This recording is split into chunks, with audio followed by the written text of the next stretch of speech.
उत्तराखंड में 14 फरवरी को मतदान होना है और आज चुनाव प्रचार का आखिरी दिन है। कई सारे नेता अलग अलग पार्टियों के यहाँ पर चुनाव प्रचार के लिए आए हैं। आज यहाँ उत्तराखंड में एनएसए अजीत डोभाल के बेटे सौरभ डोभाल यहाँ पर चुनाव प्रचार के लिए आए हैं। इनसे हम बात करेंगे। सर, कल आप जो है धनौल्टी थे और लोगों से भी मिले, कई लोगों से, क्या माहौल लग रहा है यहाँ पर?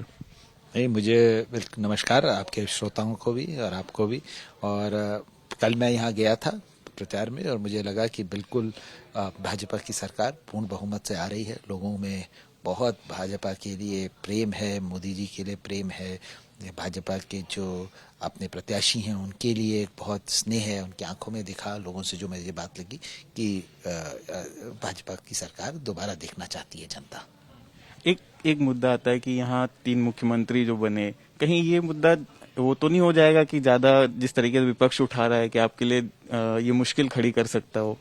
नहीं, देखिए, ये जो मुद्दा है ना, ये एक इंटरनल मुद्दा है। इसका मुद्दा जनता से कुछ लेना देना नहीं है। जनता भाजपा देखती है और भाजपा का मुखिया जो होता है, मुख्यमंत्री, उसके बारे में उसको ये लगता है कि एज लॉन्ग एज वो जो भाजपा की नीतियां हैं उन पे काम कर रही है, तब तक उनके लिए इतना फर्क नहीं पड़ता कि कौन उसको लेके जा रहा है। ये पॉलिटिकल क्लास के लिए और पॉलिटिकल वर्कर्स के लिए जरूरी एक मुद्दे का है, एक मुद्दा है, एक विषय है जिसपे वो बहुत पॉलिटिकल डिबेट्स करते हैं और उन्होंने काफी समय भी लगाया इस विषय को लेकर और हमारे पॉलिटिकल ओपोनेंट्स इस बात को जरूर उठाएंगे भी। बट मुझे लगता है जहां तक ये जनता के लिए कंसर्न है, जनता को इससे कोई बहुत फर्क नहीं पड़ता। एक वक्त था कि जब आपके जो है होर्डिंग्स वगैरह जब लगे थे सर पौड़ी में, कई सारे लोग कयास लगाने लग गए थे कि क्या सौरभ डोभाल चुनाव लड़ेंगे, क्या करेंगे आगे। यहाँ उत्तराखंड की राजनीति में आपकी क्या भूमिका रह सकती है?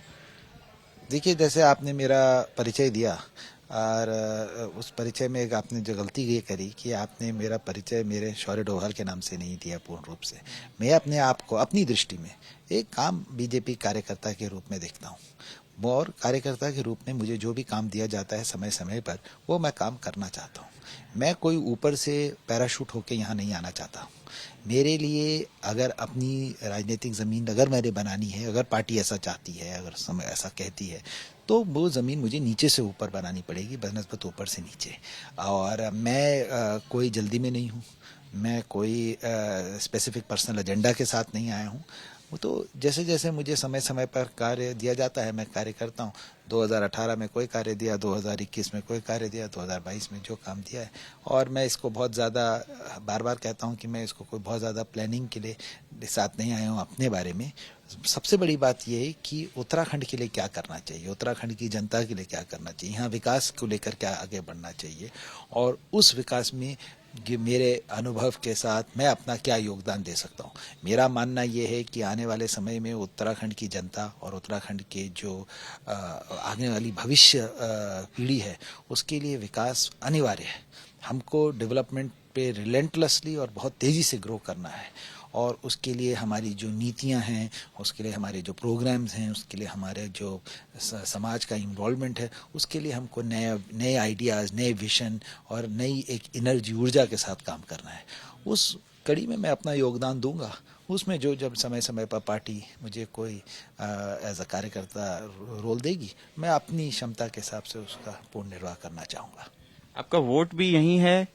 हाँ, मैंने अपना वोट दिल्ली से पौड़ी शिफ्ट कर दिया है और मैं कल पौड़ी जा रहा हूँ।